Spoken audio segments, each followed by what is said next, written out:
I'm working on my daughter's 2013 Mini Cooper S, and we're replacing an alternator that the bearings went out in. Car's only got 20,000 miles, don't ask me why, but definitely has bad bearings and is making a wicked noise. So all of the videos that I looked up, none of them had a video for a Mini Cooper S and how to get the alternator out of this very tight spot that it's in.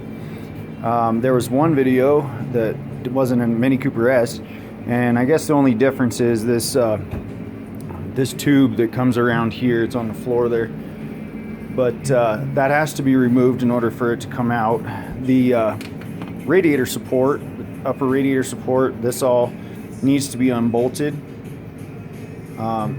so that you can move it out of the way as well. That way you get some play in some of this stuff too.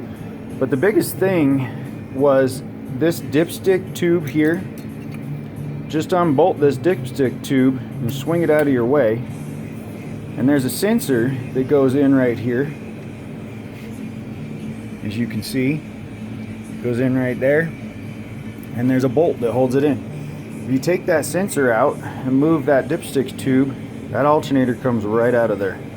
Now I did have to remove the